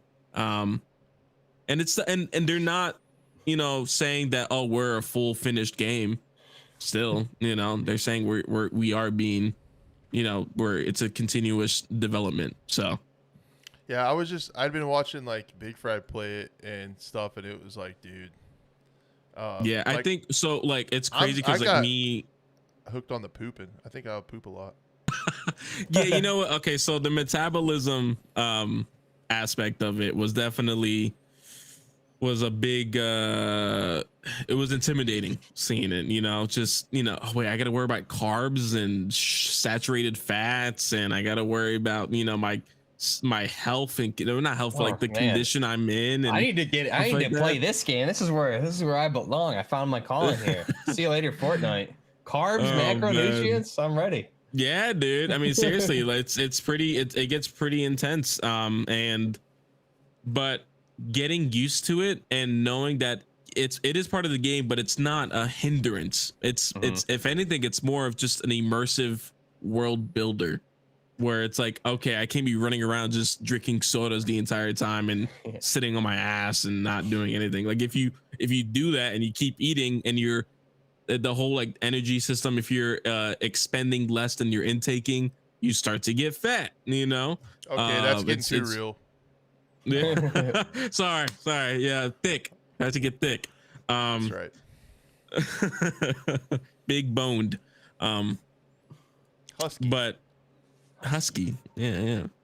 Or like the longer your character survives, the more hair he starts to grow, and then you can, you know, shave that off too. So it's I know, because I was gonna say, like, me and Custer Plays, another YouTuber, we slept on it for a while, and we were like, we saw this nuclear power plant. We're big into Stalker. We're into, you know, that type of those type of games. Let's just check this one out. So we had a buddy of mine that had a server, took off the mechs, and we turned off the HUD. And the fact, I think that's also on it's on Unreal Engine 4, and it looks amazing. It's a very beautiful game. And and we That's were what I just was walking through a city. The sounds are great. I was very surprised though how a suppressed weapon sounds in that game. It's not a movie silent quiet. It's loud. Like it echoes, be, right? and if you're exactly, yeah, it's if you're indoors, it echoes off. Yeah, bullet cracks are there. That's what I'm about. I filmed a short, but I haven't put it out yet. Like the difference between subsonic and supersonic ammo out of a suppressed gun is insane. Yeah, crazy. Yeah, I think that's the one thing they don't have is like subsonic ammo and supersonic. It's all just like, oh, they got AP, tracer rounds. They have different. I mean, they definitely have like, a bunch of different weapons in there that you can kind of mod out and stuff like that. Oh, okay. So my suppressed lever action, you can shoot 38 specials, and they're quiet, and it's just like movie quiet. But then if you shoot a 357 mag, that's supersonic, and it cracks like that. Like it's so much louder, so that's cool. That'd be but it makes that crack sound in the game with a suppressor. It's actually very impressive. So the detail that this entire development team is putting in, just it shows in their work, and people are now like genuinely surprised every time they get into the game, especially if you haven't played in years or if it's your first time getting into it. I think now would be the perfect time. It's insane. I've noticed. I don't know, like why I slept on it for so long. Like I thought maybe it might and be too complicated for me it was the complication of just like treating a wound like was. I mean, it's still kind of like that where you got to go into a menu to zoom in on a certain body part, then use a certain bandage. But I think once you get used to it, it's almost second nature. And I don't know if this game has modding support, and this is when, again, I look forward to the comments. I think it's a better zombie survival game than DayZ right now. Hey, whoa. Wow, vanilla DayZ. Rust is its own category. Rust is Rust. I've put 400 hours, maybe something like that, into Rust, and I'm okay. You good? Yeah, I'm good. I'm good with Rust. Yeah, anyways, because in my opinion, DayZ wouldn't survive if it didn't have modding support. I would buy that. Yeah. Who's what is it? Frankie on PC 1080p. It's like like how I discovered that game, and I was like, man, if I play that game, I want to play it with whatever mods he's in, because that's awesome. Yeah, and it transforms the game. In fact, it was through Arma 3 he was doing stuff more, and then it I guess transferred to DayZ. But DayZ's such an old engine, I feel like, at this point, and they need a DayZ 2. But the only way to make that game, in my opinion, playable is through mods. So the fact that Scum out of the box is, I feel like, even more immersive than that game is a testament to the vision that these guys had since day one. And they're just expanding. And now they have all these new locations coming out apparently around the nuclear power plant, like the I guess it's a bunch of concept art, but it's very heavily inspired by like Pripyat. Cat. I would show you my cat, but my cat's on a couch sleeping right now. I don't want to bother. He's screaming, so I better hold him or he'll keep yelling. I couldn't even hear him. I had to mute myself. That's why. You're better at that than me. I just let the dogs go to town over here. Just go to town. No, it's heavily inspired by Pripyat. In fact, it even has like the Ferris wheel like in the background and stuff like that. And I saw some text or some comments. They were like saying that certain parts of the city are going to be radioactive and parts aren't, and they're adding like this whole new huge giant hospital and like the Ohio. Pool. Too soon? Not you know what, I was just say it's not enough. Anyways, but yeah, no, it's definitely and people are saying, oh, it's just concept art, but if you go back in their old, especially on the creative director's tweets, if you go back on his tweets and see what he's said and then what's come out, it's they put their money where their mouth is for sure. Yep. We should just turn into a big conspiracy theory podcast to talk about Ohio and aliens, the correlation, UFOs. Yeah. What do you think we're shooting down over the Great Lakes? It's clearly. Oh my god! I saw some great memes on Instagram. I'm gonna let the internet handle that one. I shared to my Instagram. I want to say something, but yeah, it's just hilarious stuff. We'll make another podcast for that. Yeah. Yeah, that one would get like super toxic and like outgrow this one like tenfold because we're talking about like crazy stuff. But yeah, that stuff in Ohio, man. I just hope everybody's okay. That sounds ultra shitty.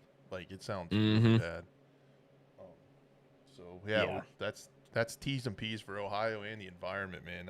That's nasty stuff that's going on in there. But definitely, I feel like if anyone's, I don't know how much Scum is right now. Actually, and I'm kind of curious. Doesn't it go on sale sometimes?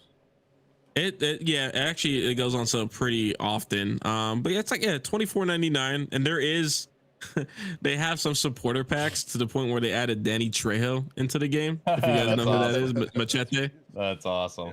Yeah. So like his whole getup, the mustache, the long hair, his machete, his nice. You know, it's in the game, so it's epic. Yeah. That's awesome.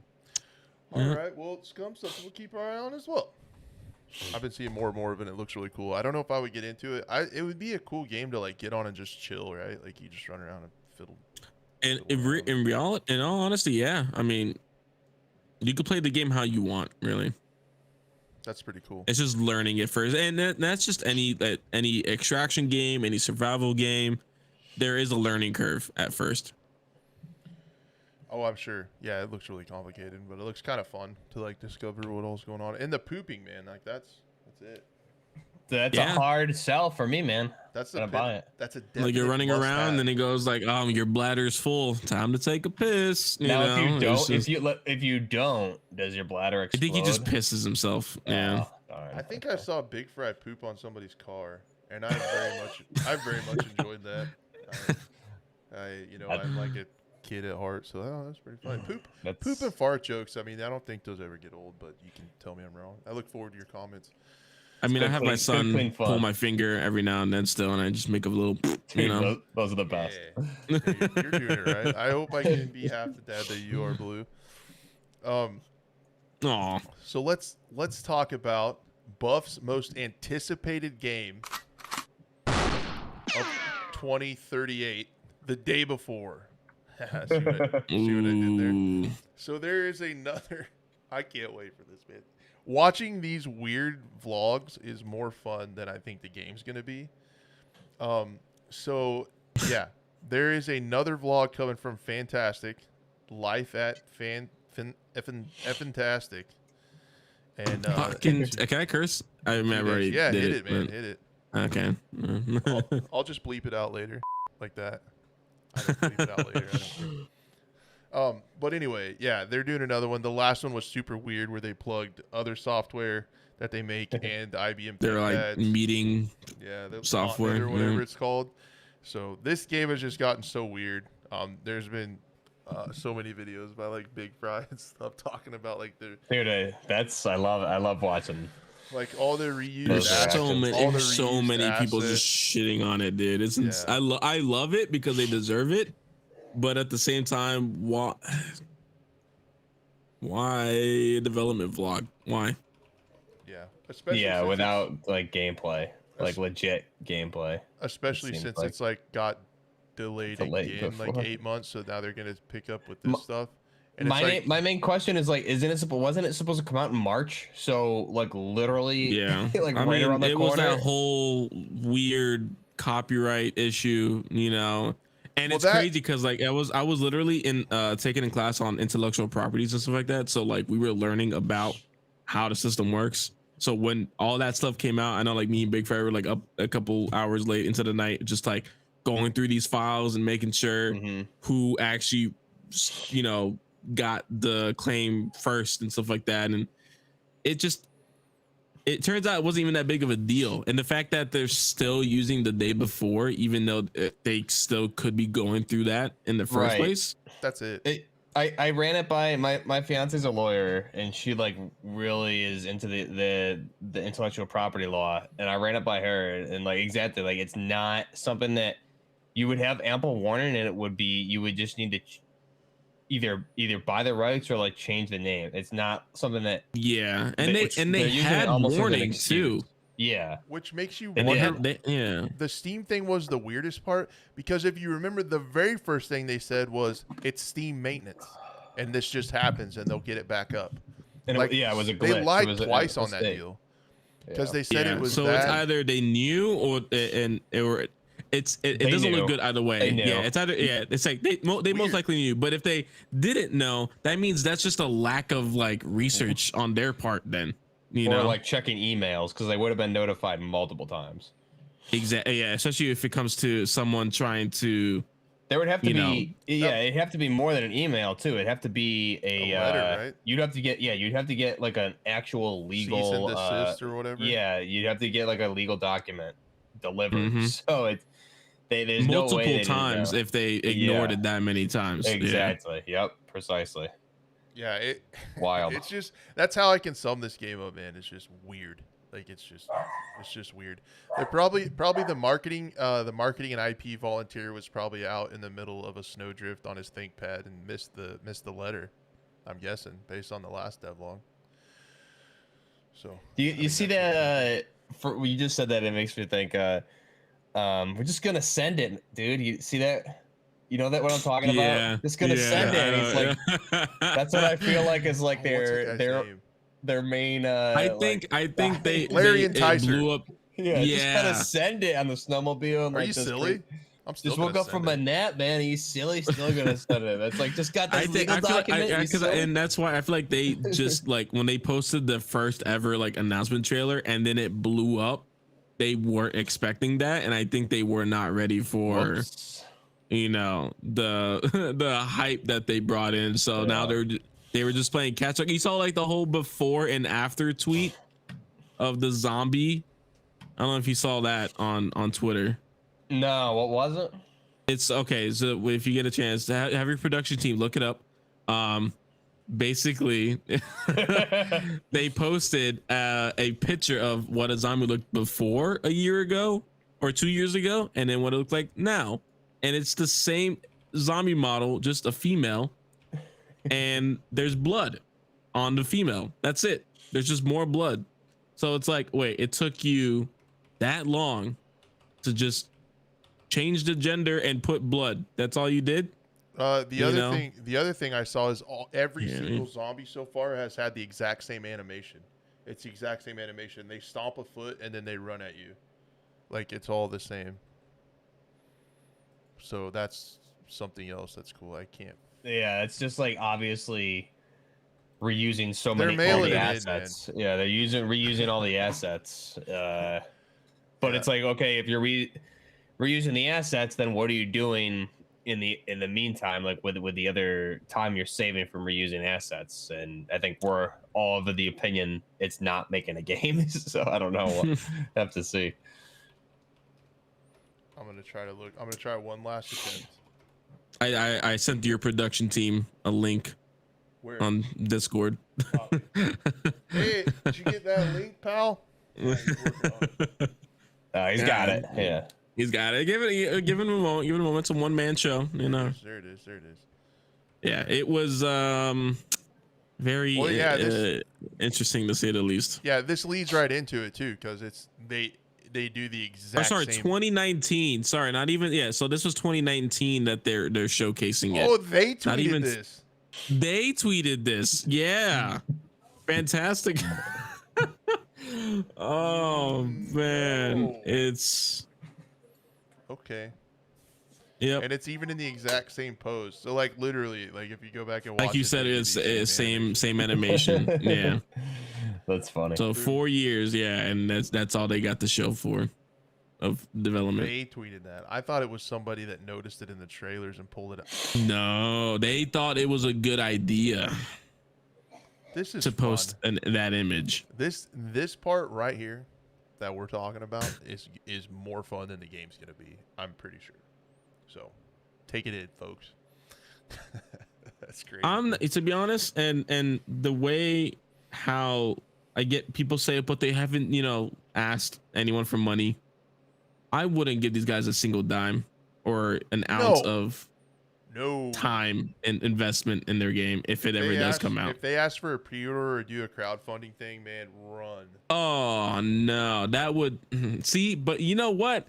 That should put the nail in the coffin, but people are going to buy it. That's just how the gaming industry works nowadays, because people are just too damn curious to be like, maybe it is an actual game that I might enjoy. Let me go and put some money, even though they completely screwed us over, for the last how many years. Whenever it finally comes out, it's just gonna be like some bare bones game. It's gonna be. I feel like if it does actually something that does come out and nobody gets hands-on before, like no IGN reviews before, it's just like everyone gets at the same time, it's going to be like this huge lackluster, like couple level playthrough thing. Like I said, I think you're right, Blue. They like released a trailer and they're like, oh crap, everyone, like this thing blew up, so now we need to make an actual game now.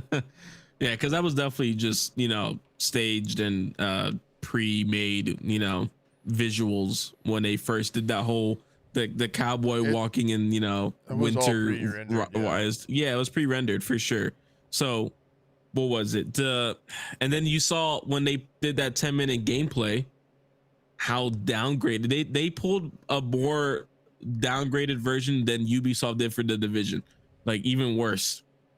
They was like the city was alive with life and Christmas lights, and the water was reflective, and Nvidia. I don't get how they got Nvidia to showcase their game, and IGN.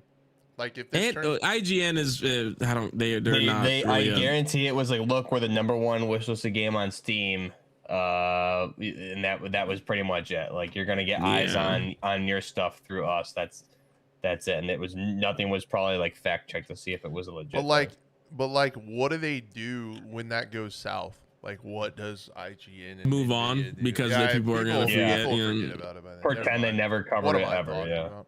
I always just feel like I'm a guy sitting over here that's just like, why are things the way they are? Like, because people are the way they are. Why that's are you like that? Yeah. Come on, man. People forget stuff too fast sometimes. Thank TikTok for that. I'm gonna be like an old man now. Oh jeez, dude. Those darn TikTokers. Don't get me started on the cesspool at TikTok, man. I am proud to say I have never succumbed to the TikTok urge. You know what? And I am very proud of myself. I've installed it, made an account, posted some gun content, and then just uninstalled it. And I had been like that since like 2018, 2019, whatever the fuck that shit came out. Yeah, you can't have gun content on there, but they will allow underage children to twerk for money from creepy old men. So that's okay. Yeah. It's bad, dude. It's like there's that, and then the amount of people that just take others' content and re-upload it is terrible, dude. It's so much content, dude. Short attention span, man. It's getting worse. I thought it was worse when Vine was a thing. Yeah, I uninstalled TikTok. How many people in chat are like, what's Vine? Apparently Elon Musk wants to bring back Vine now. Apparently he tweeted something about that. Like there needs to be make Vine 2.0 better. I don't know. There you go. We already Vine had its moments. Dead. We already have that. Day before, real or not, you decide. Yeah. The other thing that kind of to bring it all back together. The other interesting thing that I wanted to talk about is with kind of the casual 6v6 arena multiplayer kind of dying on the way out. I personally think that competitive shooters for multiplayer is where it's at for the future, to get that adrenaline going and back rather than respawn modes. And I think that is so evident with Counter-Strike lately hitting all-time peaks. That game is almost as old as I am. Not even close, but It's old and it's still trending upward. It is crazy. They hit that's just wild, a couple dude. days ago. They hit a 1.3 million peak. That's crazy. Wow. The other thing is, does anyone in chat or anywhere know anyone that plays this game? Not anymore. I don't know anyone who plays this game. So is that just a bunch of new players? I'm not gonna. Hey, not gonna say anything. I just want you to look at the facts. It's a Valve game, and Steam is a Valve platform. All right, I don't know. I know a lot of people who did, but I don't know anyone who plays it now. It's weird. We could continue the conspiracy theory. I'm sure I can find someone in my friends list that does play it, but I to the extent of, hours on at a day. Is it like heavily watched on Twitch at all? I mean, it is still a big esports scene. Yeah. Okay. Huge. Yeah, that's why it stays alive, and that's why I think competitive shooters are the way, man. I'm interested to see what Mark Rubin does with X Defiant.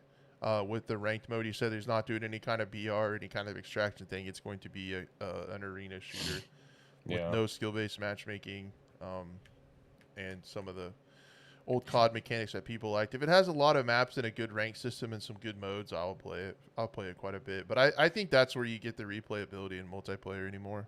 If you're not a BR fan, like I think you can find a lot of fun in competitive games like Search and Destroy, Counter-Strike, Valorant, Siege. Like their season. Sometimes I feel like even more like this show is a sham sometimes, because I feel like CS:GO and Valorant are massive sections of first-person shooters, and we hardly talk about them because I really don't know people that play them. Well, I also don't think like anybody in the chat plays them either. So consistently. Yeah, exactly. Yeah. I do know folks that play Valorant, and I've played Valorant, and it's a pretty cool game for what it is. But just the CS:GO thing is crazy to me, because I have a lot of friends and stuff that play that stuff, but that play competitive shooters. I don't know anybody that plays Counter-Strike. It's like the most popular game that I don't know anybody plays it. I've just surrounded myself with people that people play, hardcore, either tactical or survival games, man. Just PvP is still a thing, but definitely I think I'm just also, I feel like the grinding needed for that. And just someone brought it up in chat, like people, I mean, there's a whole market around skins for this game still. Yeah. Like real money market. Like it's the original NFT, I feel like. Yeah, it really is. And don't even get me started on NFTs, because I feel like that's just we're another going down version all of this stuff right now. We need to get into aliens. Is that what we need to do? Aliens. The also, like, there is actually a pretty big modding scene for CS:GO. Like I remember doing some mods of like, and not even like just little like map mods and skin mods, like full on different games within that engine. Like I remember playing this like cowboy western like story that had an entire like, beginning, middle, and ending and stuff like that, and a train car chase with horses, like on CS:GO. That's crazy, dude. Well, I know Gary's mod. It was crazy. CS:GO source engine. Yeah, and then that's where Valve is all interconnected and stuff like that. So definitely, I mean, it's crazy that big of a spike though. Yeah, and it's just steady growth. And and someone did bring it up too. It's also playable on like any PC. Yeah, that's the other thing. Yeah, I could play it on my AirPods. So old. Play it on one of those T5 calculators, probably. If anyone remember those, someone goes with calculator. It runs on anything. But so it's. I mean, that's what you get when you get a super optimized game, I guess, that's available to the masses. I wanted to see what's. Go figure. It's almost as if that's the blueprint for competitive shooters. Well, and honestly, competitive shooters do that. There's some of the few games that I know of that are strictly multiplayer. I'm not talking about some of the bigger that are still have a decent fan base. So like even if you look at Rainbow Six Siege, people will say it's dead, but there were 50,000 players essentially this week, and that's on Steam. And a lot of people, including myself, play it on Uplay console and stuff like that. And with this game, you have console too. But But if you look at Siege from when it launched, in 2016, it's still way above what it had when it launched. That's a pretty healthy. It grew. Base, yeah. It grew the entire time from release until 2020. A lot of games nowadays, like multiplayer games, everyone buys them because they think they want to play them, and then it just drops off. And some of these more competitive, like round-based shooters, seem to go like they grow. People get addicted to them and replay because there's so many ways to replay. Playing with friends, you learn, and I don't know. It scratches that competitive itch for me that I don't have anymore because I don't shoot competitively like I used to, like IRL shooting. So I miss competing, and I can sit in my office, play with friends, and play ranked and compete a little bit, kind of into it. So there's maybe other people like that, maybe. Definitely. That's about all I had to talk about. Was there anything else you guys wanted to talk about before we do chat Q&A? If we have time, do you guys have time? I don't think so. Yeah, I got time. I got time. I don't have anything else I can think to bring up, though. Just call me Professor Blue. There you go. Are you Professor? New nickname. Yeah. Everyone act normal. There's a teacher in here. Our class in today's lecture: aliens. Yeah, aliens and the Ohio natural disaster. I'm not saying I've watched NFTs. every episode of Ancient Aliens and like read multiple books, so But yeah, I might have Alex Jones tattooed on my skin somewhere. Yeah, maybe. Or is it Bill Hicks? Oh, Yeah. Oh, we're going real crazy. Whoa. Cut production team. We're banned. Cut his mic. We're Cut his mic. We're banned. Dude, we were already banned. I don't know what you're talking about. Dude, you lit that thing. I don't get the internet, man. There's some weird people out there. Internet doesn't get us. All right. Remember, you can't do can't do a lot of things on Twitch, but what you can do is sit in a hot tub with your tits out. So, which I have not done. Yet. Well, I'm waiting. Just Crash. If you want to blow up, you're gonna need to bite the bullet and just do it already. Do I have to shave my chest hair? Or no, you think they'll like? No, you gotta leave it. No, make it a shape of a heart. Yeah. Wait, the top dono, I will shave their name into my chest hair. What's the minimum amount of money someone would need to send you? Because I will literally find someone to do it. Next week, Scope crashes in a hot tub. I can have a cigar, and my hot tub would be my horse tank out there in the pasture. So I would be chilling okay. the horse tank. $1,000 right now. back, Would you do it? I'm not even kidding. $1,000. Would I do it for $1,000, dude? Yeah, but like this would be this would be a disaster. Cool. You guys heard it here. $1,000. You heard it, chat. I don't know how I would do that. I'm live streaming. I'm gonna be live streaming a little bit more now, just to kind of. I'll put a whole bar. Get Crash in a hot tub or something like that. You know. Put it in there. Yeah. Would you do it for? Then nobody asked if you would do it for 10 though. Yeah, no one. I started the bar too high. Probably not. $1,010. It just keeps going higher. No lower. Just get the implants. Man, I bench heavy. I don't need implants. I already got them, dude. I got the. Yeah, Crash, like that gym pick, man. Like if I were out in the wilderness with Crash, I'd feel completely safe. No weapons. He'd just like murder anything. I already got the boobs, man. We're good. Can make him bounce around and everything. It's gonna be great. Bigfoot versus Crash, no contest. So, there's my cat. I don't know if you guys caught that, but this is chat Q&A where some of you guys can put questions in. If you have any, we'll talk a little bit more about, hopefully not hot tubs. God bless us. Someone asked about it being on CSGO on the Source engine. Did I miss it? Where is that? I missed it too. There you go. It is on Source and at Steam Workshop. That's Cutie. Yeah. This is Leo.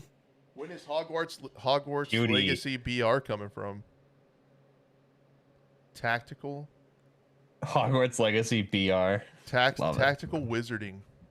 Tactical wizarding. With the skins on your wand. Dude, I don't know anything about Harry Potter. I've never even watched it. Really? Wow. No, Pretty good stuff. Oh, To be yeah, honest, I never watched it as a kid. My wife did, and I'm watching it again now as a full-grown semi-adult.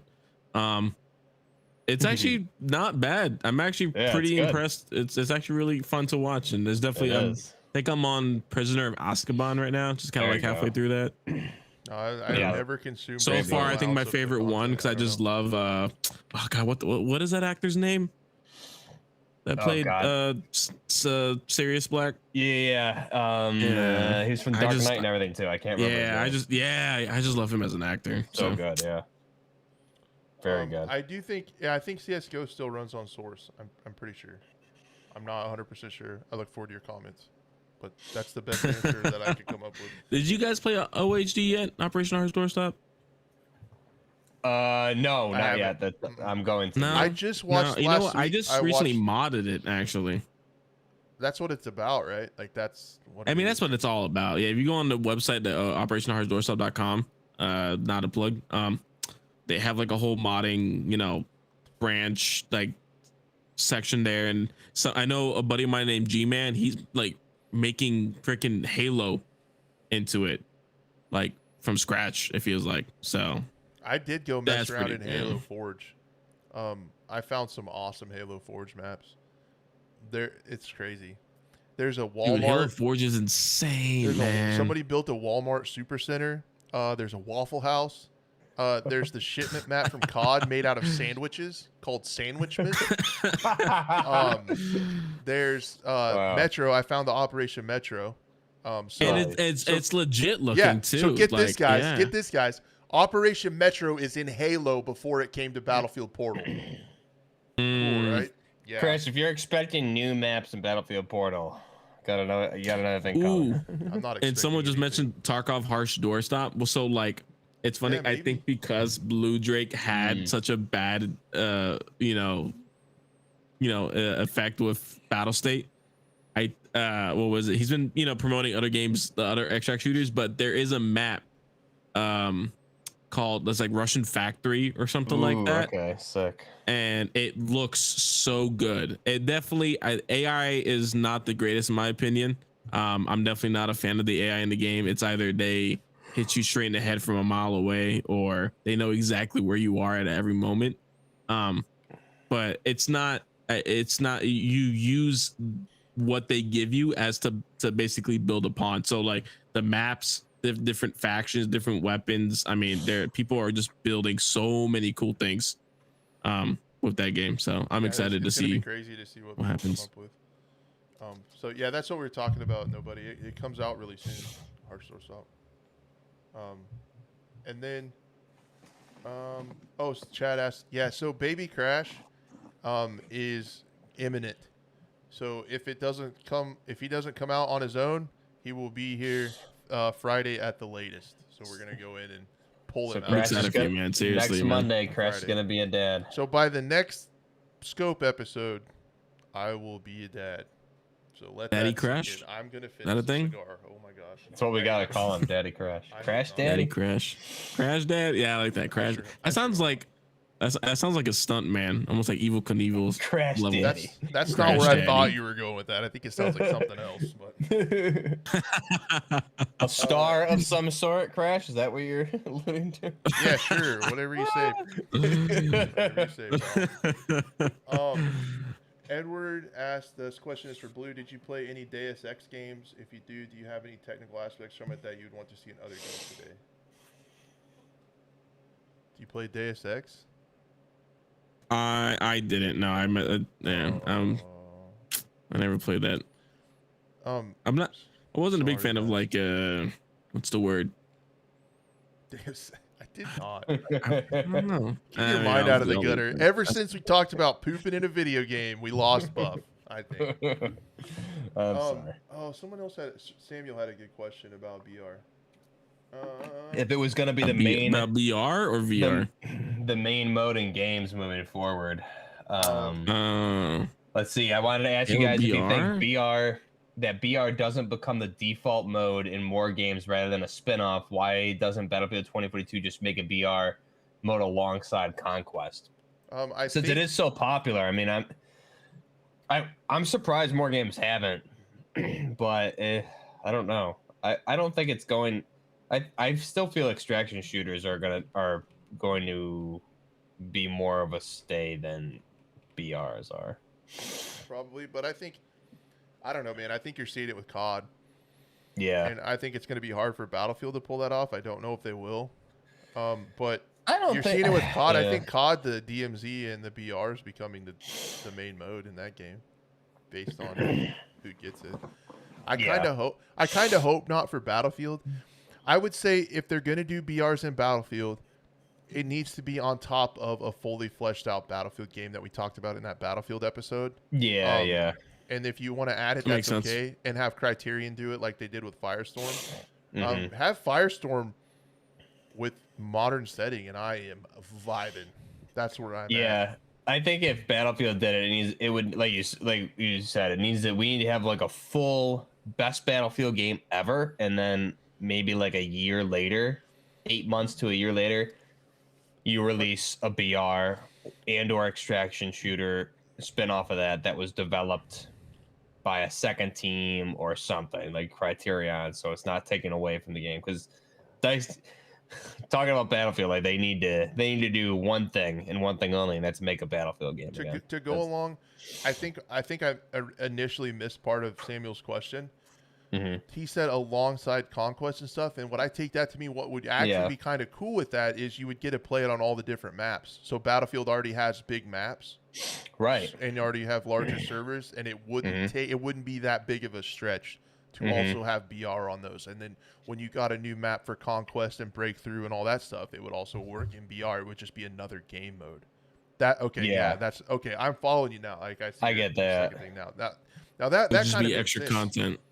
That kind of makes sense. If it would just be added on top, and you could decide what to play, and then every time there was a new map for a new season, then you would get it. Yeah, that's cool. Yeah. Okay. Yeah, that makes sense to me because I don't think it would be like that far of a leap to add that. And once they had Criterion or something build that out, then it would just work. Those mechanics would work. That game mode would work on all the maps.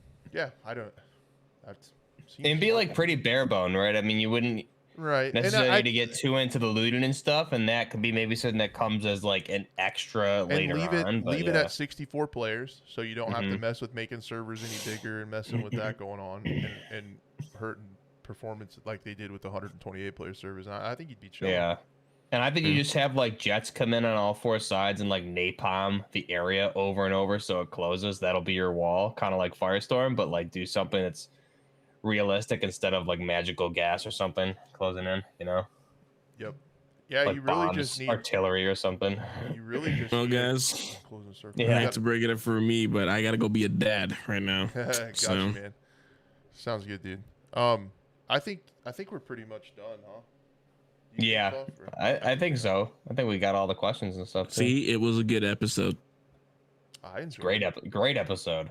Since we missed you last week, so yeah, but we know now what's going on. So, Anyway, guys, I think that's an episode. I appreciate so much everyone for being here. Thanks to Blue, thanks to Buff for dealing with my schedule with all this stuff going on. Stay tuned to my socials at least, and probably Buff's to know what's going on next week with the impending child. Things will probably might have to be shuffled a little bit. I still am really gonna try my best to get another episode next week, so we have one next week. But thanks to everyone for being here so much. Thanks to Blue, and I just super appreciate it, guys. Thank you. Anytime, thanks, guys. Peace. See ya.